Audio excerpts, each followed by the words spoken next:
how we're going to be able to solve it. And we're going to start quick review. Who remembers what is the equivalent fraction? Like for example, if I say 3 over 4, right? What is the equivalent fraction to this one? Any equivalent fraction, who remembers it? How do we do it? We multiply the numerator and denominator by any number, right? Whatever number it is, you multiply both numerator and denominator by the same number. So if I multiply the numerator by 5 and denominator by 5, that's going to give me an equivalent fraction of 15 over 20, right? Agree? So same way, here we have what? What is a percent? Percent is a fraction with denominator of 100. But before we do that, we're going to say, we're going to remember equivalent fractions. So equivalent fractions are what? We take any fraction, we multiply the top and the bottom, or numerator and denominator, by the same number. Another example. So if I ask you 6 out of 10, we need to make an equivalent fraction, denominator 100. What do I need to multiply the numerator? 10. 10, correct. So if I multiply top and bottom by 10, that gives us 60 out of 100, right? So if I ask you 4 over 25, again, we need to make, because we're going to be doing percent, and percent has what? 100 in the denominator. So every time we're going to try to make the fraction with the denominator 100, right? Now, 25 here. I need to get 100 here. What do I need to multiply 25 in order to get 100? 4. 4. So now I need to multiply 25 by 4, but once I'm multiplying with 4, then I have to multiply 4 also with 4, right? So 4 times 4 is 16. Perfect. So basically, this later on we're going to go on percents, and that's how we get to the equivalent fractions, right? Now, next slide.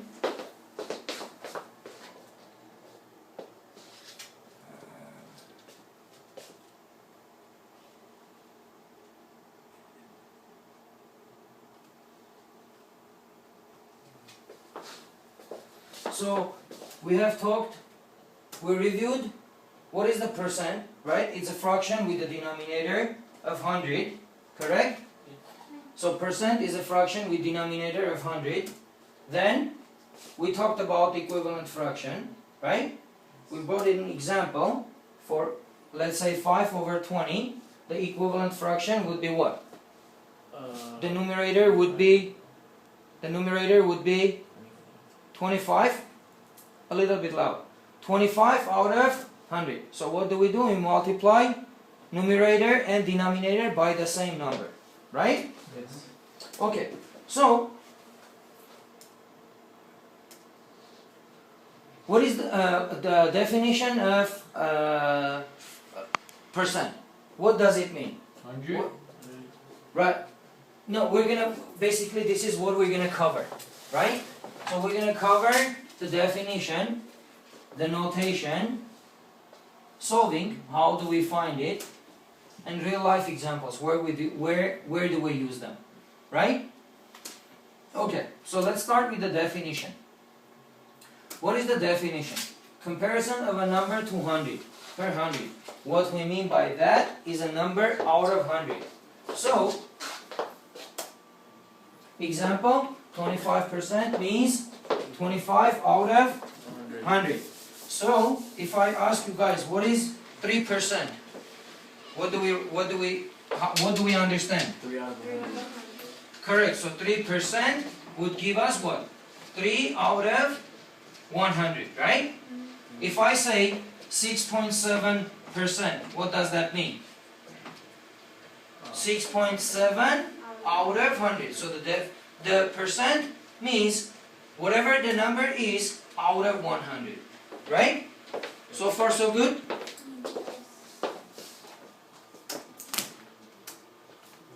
The notation, basically that's the symbol for the notation. Example, so the percent is what? Percent is 1% means 1 out of 100, right? Sit down. So 3% means 3 out of 100. 14% means 14 out of 100. So we went over it already. If I say 15%, we're going to write it down as 15 out of 100, right? This is the definition. This is the notation. What is the notation? How do we write it? Correct? So the definition is what does it mean? So 3%, 3 out of 100, the way we write it is 15 out of 100, 15 hundreds, right? So far, any questions here? Good.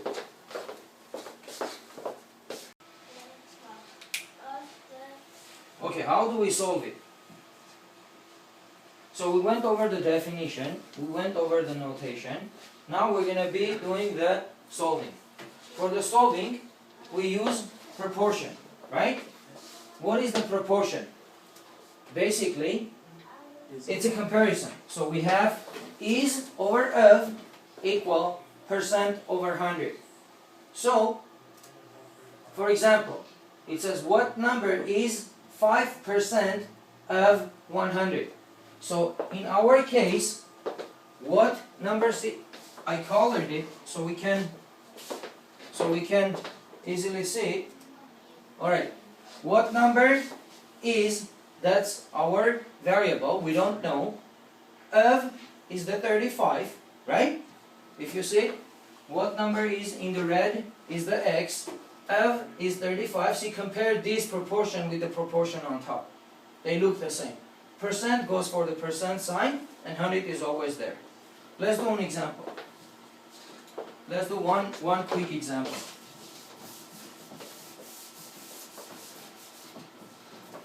So if I ask you, what number is 35% of 70? So how do we set it up? We say fraction bar equals to fraction bar. What goes on top? Is. What goes on top? Is. Is. What is our is in our sentence? 35%. 35%. That's not the is. X. X. What number is? That part is going to be our unknown, our variable, right? So we put X there. What is our of? 70. 70. 70 goes the denominator. Percent, we know we put 100. And 35 goes Above the 100. above the 100. Very good. So the way we solve it, we're going to use what? A cross multiplication, right? So we're going to say x times 100. 100 times x equals 35 times 70. Correct? So let's quickly use a calculator and do the calculation. So 35 times 70 divided by 100, that gives us 24.5. So 24.5 is what? 35% of 70, right? So now it doesn't matter how do I change it, how do I rearrange it, the problem, we're going to keep using that proportion every time for our solution. Quickly, let's do another problem. I'm going to change the problem and I'm going to say, for example, 40 is 35% of what number, right? Make sense or no? Okay, now we're going to start from where? Fraction bar equals fraction bar. What is our is? Correct. A little bit louder. What is our is? Where am I going to write it? On top. On the top. What is my of? 35. What is my of? X. X, because it says what number, right? We don't know what number. That's going to go here. And we know that's 100. So 35 goes. Very good. So now, again, to solve the proportion, we do what? 40 times 100 equals 35 times x. So we divide both sides by 35. That gives us 4,000 divided by 35. And if I do quickly 4,000 divided by 35 would give us approximately 114.2. Make sense? So it doesn't matter how do I rearrange my problem, my word problem. Again, we're going to keep using what? The proportion. And it works all the time. Now we're going to get to a point, where do we need them? Why do we need them? Who knows why do we need percent? Who can tell me why do you need the percent? Tax. Tax, exactly. That's a good example. Can we avoid the tax? No. So no matter what you do, when you go to the store, right, or you buy something, what happens? They tax you. They tax you. So in California, it's 8.75% today. So no matter what you buy, on top of the price, you have to pay that amount of tax, right? So if you don't know how to do the calculation, what are you going to do? Maybe they charge you 20%. Are you going to pay to them? No. So you want to keep the track of, your calculations, and it's good. Besides the tax, where else do you use them? There's like supermarket that there's like a 50% off sale. Very good. So if you go to the market and they have a discount, right? Markdown or markup. Well, we don't like markups, but we like the markdown. So discount. Or, for example, who likes electronics? Alright, so do you like when you get a coupon in mail saying 20% off, right? Whenever you buy $75 or more. So you buy $75, they give you 25%. Girls, you go shopping?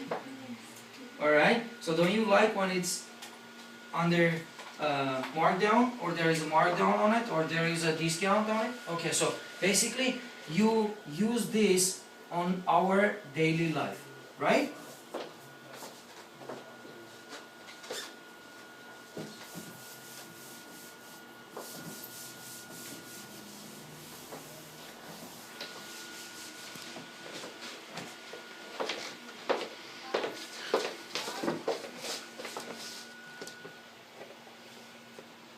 Okay, real life examples. So, in real lives, we do where? Stores use